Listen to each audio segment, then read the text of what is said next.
रहमानिर्रहीम अस्सलामु अलैकुम वरहमतुल्लाहि वबरकातुहू। आज मैंने क्लास 9 के चैप्टर नंबर 4 के न्यूमेरिकल जो प्रॉब्लम्स हैं वो शेयर करनी थी। 4.1 to 4.5 तक मैं करवा चुकी थी, तो आज हम लोग 4.6 स्टार्ट करेंगे। तो हम लोग चलते हैं अपनी स्टेटमेंट की तरफ कि स्टेटमेंट वाला क्या कहता है। The steering of a car has a radius 16 centimetre. Find the torque produced by a couple of 50 Newton. हम पहले भी एक न्यूमेरिकल ऐसा कर चुके हैं जिसमें हमने टॉर्क फाइंड आउट की थी। तो अब हम लोग अपने गिवन डेटा पे चले जाते हैं। तो गिवन डेटा में हमारे पास सबसे पहले रेडियस है, जो कि हम अपनी स्टेटमेंट में पढ़ चुके हैं। तो रेडियस में लिखा हुआ है 16 सेंटीमीटर। अब क्योंकि 16 सेंटीमीटर है, देन हम उसको मीटर में चेंज करेंगे, तो 16 डिवाइडेड बाय 100 मीटर। देन हमने जब इनको डिवाइड किया तो 0.16 मीटर हमारे पास इसका आंसर आ गया। देन हमारे पास यहाँ पे कपल फोर्स है जो कि 15 न्यूटन है। अब हमें पता तो चल गया हमारे पास गिवन डेटा क्या है। अब हम लोग अपने टू फाइंड पे चले जाते हैं। टू फाइंड में जाए तो हम लोगों ने लास्ट जो स्टेटमेंट की लाइन थी उसमें पढ़ा था कि find the torque produced by a couple of 15 Newton. मतलब कि हमें टॉर्क प्रोड्यूस्ड करना है, टॉर्क फाइंड आउट करना है कपल के ज़रिए, by a couple of 15 newton. तो यहाँ पे हमें जो है टॉर्क फाइंड आउट करना है। अब हम लोग चलते हैं अपने सोल्यूशन की तरफ। तो सोल्यूशन में थोड़ी सी जो है इसमें डिफरेंस होगा, क्योंकि हमें इन्होंने बोला कि आप सिर्फ टॉर्क प्रोड्यूस ना करें बल्कि by a couple of 50 newton. जब इस तरह के स्टेटमेंट हो, जब इस तरह का न्यूमेरिकल या प्रॉब्लम हो, तो उसमें हम लोग जो टॉर्क के लिए जो फार्मूला यूज़ करते हैं वो है torque is equals to 2FL। अब यहाँ पे हमारे पास जो टॉर्क है FL का फार्मूला एज इट इज़ हम लोग ने लिखना है। यहाँ पे हम लोग मल्टीप्लाई का जो सिंबल है वो नहीं डालेंगे, क्रॉस का सिंबल। हम यहाँ पे FL को ऐसे ही हम लोग लिखेंगे और इसके साथ 2 आ जाएगा, क्योंकि जो कपल का मतलब ही 2 है। तो इसलिए हमारे पास जब कपल आ रहा है by a couple of 50 newton, by a couple of 50 newton, तो इसलिए हम लोग कपल मीन्स 2, इसलिए हम लोग इसके जो टॉर्क वाले फार्मूले में साथ 2 की एडिशन मस्ट करेंगे। अब अपनी स्टेटमेंट देख लेते हैं। Torque is equal to 2FL। तो टॉर्क की जब देखें तो इसमें लिखा हुआ है, तो टॉर्क का सिंबल एज इट इज़ आ गया, 2 एज इट इज़ आ गया। F और L को हमने वैसे ही सॉल्व करना है जिस तरह से हम लोग करते हैं। यहाँ पे आके हम लोग क्रॉस डाल लेंगे, ठीक है। तो यहाँ पे हमारे पास जो है F और L की वैल्यू आ गई। L हमारे पास ही ऊपर था,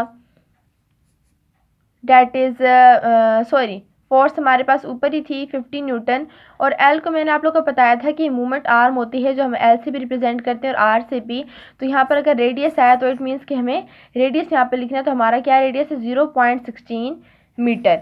तो अब हमारे पास 2 एज इट इज़ आ गया। हमने जब इन दोनों को मल्टीप्लाई किया तो 8 निकल आया। देन हमने 2 और 8 को मल्टीप्लाई किया तो 16 न्यूटन मीटर निकल आया। देन हम लोग अपने रिजल्ट की तरफ चलते हैं। ये बहुत इजी सा न्यूमेरिकल था, जो हमारा बहुत ही जल्दी और बहुत मज़े का न्यूमेरिकल था। हमने बहुत ही ज़्यादा जल्दी इसको सॉल्व कर लिया। अब है रिजल्ट की बारी। 16 न्यूटन मीटर टॉर्क प्रोड्यूस्ड। तो हमने जो है टॉर्क प्रोड्यूस करना था, जो कि हम लोगों ने 16 न्यूटन मीटर कर लिया। तो हमारा 4.6 जो प्रॉब्लम है वो हमारी कंप्लीट हो चुकी है। देन हम लोग अपने नेक्स्ट न्यूमेरिकल पे चलते हैं, विच इज़ 4.7। 4.7 न्यूमेरिकल में है, a picture frame is hanging by 2 vertical strings. The tensions in the strings are 3.8 Newton and 4.4 Newton. Find the weight of the picture frame. Then सबसे पहले तो हम लोग अपने गिवन डेटा पर आ जाते हैं कि हमें जो गिवन चीज़ दी गई है वो क्या है। हमारे पास यहाँ पर F1y है, डेट इज़ 3.8 न्यूटन, और F2y है, डेट इज़ 4.4 न्यूटन। देन हमारे पास फाइंड आउट की बारी आती है कि हमें फाइंड आउट क्या चीज़ करनी है। तो एज वी नो डैट कि हम लोगों ने स्टेटमेंट में पढ़ा the find the weight of the picture frame, कि हमें वेट जो है फाइंड आउट करना है पिक्चर की फ्रेम का। सो अब हम लोग चलते हैं अपने सोल्यूशन की तरफ। तो अब हम लोग अपने सोल्यूशन की तरफ चलते हैं। So that is our solution. अब जो सबसे पहला जो स्टेप है वो हमारे पास फर्स्ट कंडीशन ऑफ इक्विलिब्रियम है। अगर हम लोग अपने 4th चैप्टर के टॉपिक में देखें तो उसमें हमारे पास जो कंडीशंस दी गई हैं इक्विलिब्रियम की, that is the first condition of equilibrium. तो हमने सबसे पहले जो है हमने ये लिख लिया। अब क्योंकि ये जो दो वैल्यूज़ हैं ये पॉजिटिव है, मींस कि ये ऊपर है, और जो वेट है वो नीचे है, तो ये नेगेटिव में होगा। तो हम इसकी फॉर्म में अगर फार्मूला बनाएं, या हम इसकी फॉर्म में जो सेकंड स्टेप बनाएं, तो वो किस तरह बनता है, that is this f1y plus f2y minus w is equals to 0। तो यहाँ पे भी सेकंड स्टेप वही वाला है। देन हम लोग वेट को जो है, क्योंकि हमें फाइंड आउट करना है, तो वेट को हम लोगों ने यहाँ पे लिख लिया और f1y प्लस f2y को हमने यहाँ पे शिफ्ट कर दिया और वो आपस में ऐड हो रहे हैं। देन हम लोगों ने f1y की वैल्यू f2y की वैल्यू को पुट कर लिया और हमारे पास जो इन दोनों को प्लस करके जो हमारे पास वेट निकला है डैट इज़ 8.2। तो हमने इन दोनों को प्लस किया, हमारे पास 8.2 निकल आया। तो ये हमारे पास अब जो रिजल्ट हम देखते हैं वो हमारे पास क्या निकला। The weight of the picture frame is 8.2 Newton. तो ये था हमारा न्यूमेरिकल नंबर 4.7 जो कि हमारा ये भी कंप्लीट हो चुका है। अब हम लोग अपने नेक्स्ट न्यूमेरिकल जो कि 4.8 है, अब हम लोग उसकी तरफ मूव ऑन करते हैं। देन अगर हम लोग अपने 4.8 न्यूमेरिकल के स्टेटमेंट को पढ़ें तो इसमें लिखा है 2 blocks of masses 5 kg and 3 kg are suspended by the 2 strings as shown. हमारे पास बुक में उसकी पिक्चर भी डायग्राम भी बनी हुई है, आप लोग उसको देख सकते हैं। Find the tension in each string, कि हमें टेंशन जो है फाइंड आउट करनी है ईच स्ट्रिंग की। देन गिवन डेटा पर आ जाते हैं तो ऑब्वियसली हम लोग के पास जो 2 मैसेज हैं वही हम लोग इसमें लिखेंगे। तो हमारे पास 2 मैसेज थे जो कि m1 है 5 kg, m2 है 3 kg। लेट्स हम लोग चलते हैं फाइंड पे। तो हमें मैस 1 और मैस 2 मतलब कि एक मैस की हमें जो है टेंशन फाइंड आउट करनी है। तो हमारे पास टेंशन 1 आ जाएगी जो कि हम इसकी फाइंड आउट करेंगे, एंड इसी तरह हमारे पास टेंशन 2 आ जाएगी जो कि हम इस वाले मैस की फाइंड आउट करेंगे। तो हम लोग अपने फाइंड पे देख सकते हैं tension 1 is equals to question mark and tension 2। अब अपने सोल्यूशन की तरफ चलते हैं। तो टेंशन 1 को फाइंड आउट करने के लिए हमारे पास यहाँ पर एक फार्मूला है जो कि है m1 plus m2 divided multiply by g। मतलब कि इसमें हमें जो मैथ नंबर 1 है उसकी वैल्यू को पुट किया, मैथ 2 की वैल्यू को पुट किया और g को हमने इसके साथ डिवाइड किया। 5 plus 3 is equals to 8 g। Then हमने g की वैल्यू को ओपन किया, हमने g की वैल्यू को लिखा that is 10। 10 multiply by 8 is equals to 80 newton, that is our tension 1। Then we have to find tension 2। Tension 2 का भी फार्मूला आप लोग के सामने यहाँ पर। टेंशन 2 में हमें मैथ्स 2 ही लेना है। ऊपर टेंशन 1 में हम लोगों ने सिर्फ और सिर्फ मैथ्स 1 नहीं लेना था, उसमें हमें दोनों वैल्यूज़ लेनी थी। तो हमने यहाँ पर क्या किया कि हमने यहाँ पर सिर्फ मैथ्स 2 लिया। तो हम टेंशन 2 का फार्मूला बहुत ज़्यादा ईजिली याद रख सकते हैं, that is 2 and that is also 2। तो हम लोगों ने टेंशन 2 को मैथ्स 2 के साथ ही जो है लिखना है, फार्मूला लिखना है। तो ये बहुत ईजी फार्मूले हैं दोनों। मैथ्स 2 की वैल्यू लिखी, जी की वैल्यू लिखी, देन दोनों को मल्टीप्लाई किया, देन हमारे पास टेंशन 2 एंड टेंशन 1 दोनों निकल चुकी हैं। देन रिजल्ट हमारे पास क्या आ जाता है, thus the tension of 2 strings is 80 Newton and 30 Newton. तो ये हमारे पास था 4 आई थिंक सो हमारे पास 8 न्यूमेरिकल था, तो ये भी हमारा फिनिश हो चुका है। देन अब हम लोग चलते हैं अपने 4.9 ओवर सेकेंड लास्ट जो हमारे पास प्रॉब्लम है। तो इसके स्टेटमेंट पढ़ लेते हैं कि इसमें क्या लिखा हुआ। A nut has been tightened by a force of 200 newton using 10 centimetre long spanner. What length of a spanner is required to loosen the same nut with 150 Newton force. तो गिवन डेटा की तरफ आते हैं।